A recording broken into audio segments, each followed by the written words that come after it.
kaibigan. Ating kaibigan. Sumaya ka ba sa music video ng kaibigan? Ano? Kung sumaya ka ba sa music video ng kaibigan? Kung may teddy bear siguro ako. So walang teddy bear.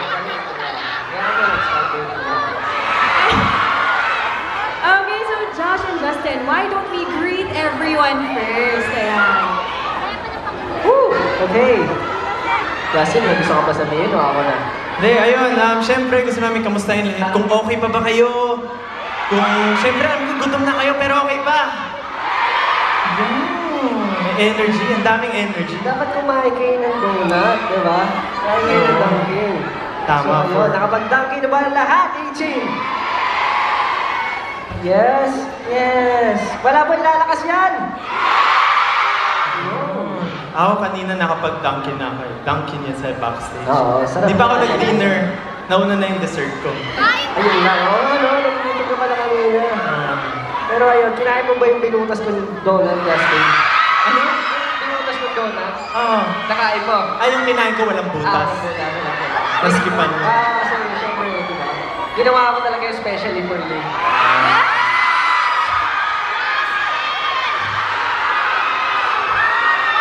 So ayun nga, thank you so much po sa inyo. Sobrang na-appreciate namin ang lahat ng mga punta ngayon sa e-school. Alam namin maulan. Siyempre, hindi maganda yung panahon. Salamat po kasi nagpantay kayo.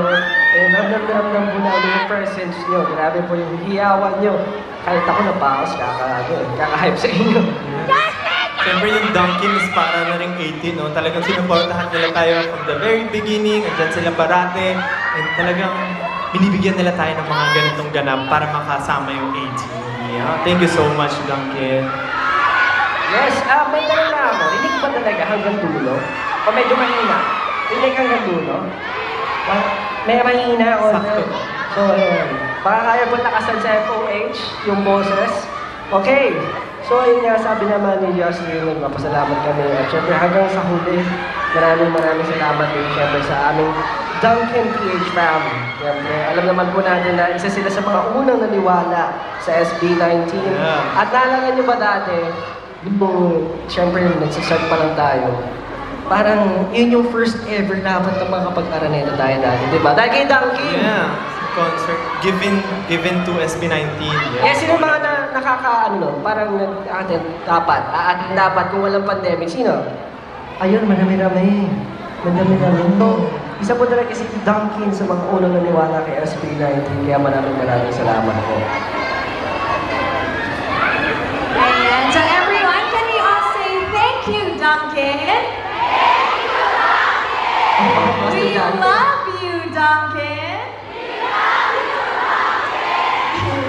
See you tomorrow. Have a nice day. God bless you. Parang elementary. Ayan, so talaga naman ikaw ang the best ninang Dunkin. And actually, gusto ko kayo tanungin na over the course of more than 3 years with your Dunkin PH fam, what would you say are some of your most memorable moments with them? Oh, memorable moments. Siguro, isa for me is yung recently lang gumawa kami ng Dunkin. And yung ginawa namin talagang binenta nila sa mga stores. So, diba? It's so real. Hey. So, really? So real. So, ayun, mga ako siguro yung pinakamahimula mo. Siyempre, nabanggit ko na kanina eh, yung first time dapat namin na mag-aaral nito, together with Dunkin. Kaso, hindi nga, na-postpone or yun, kasi during pandemic. Pero, at least nagawa namin after pandemic. Yes, actually, naalala ko yun. Sino dito yung naka-attend nun? Ayan! Okay, ikaw naman, Justin. Ayun po siguro ang pwede ko pang i-add other than yung paggawa namin ng donut is syempre yung mga photoshoots namin, yung mga events na ginagawa namin with Dunkin. Ayun po, actually ang naalala ko rin is during the pandemic, gawa kami ng Christmas song. So ni-revive namin yung isang previous song na rin. So, ayun, Ayan, and so marami pa aside from those, like when you did the Dunkin Magical Christmas Lighting last November sa Dunkin Centennial in Cavite.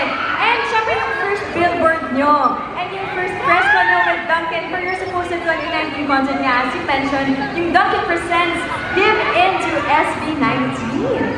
Dunkin pala, no? Grabe, no? Grabe talaga ang Dunkin. Ang dami ginagawa para sa atin. Kaya naman palakpakan dahil for Dunkin. Yes! Thank you so much kasi ngayon. Alam mo, yung syempre yung mga pinagdaanan namin ng Dunkin, yung Big Dome, yung mga concerts, yung mga fan meets, kasama na to.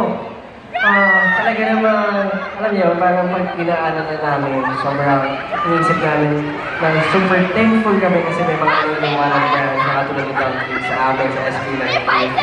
Kaya naman, ngayon, let's bring us back to the memory lane with Thanksgiving Celebration!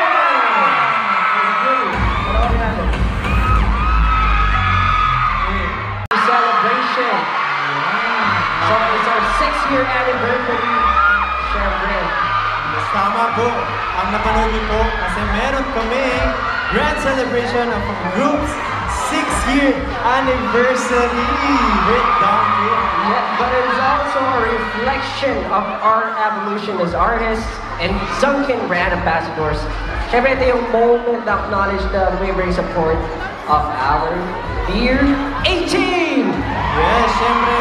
Dahil kung wala kayo, wala kami. Kaya maraming salamat itong concert na to ay bringing back to you guys. Thanksgiving na present syempre ni Nina. Hey, yun po. Ang concert po ay gaganapin sa Araneta Coliseum on October 26, 2024, which is a Saturday.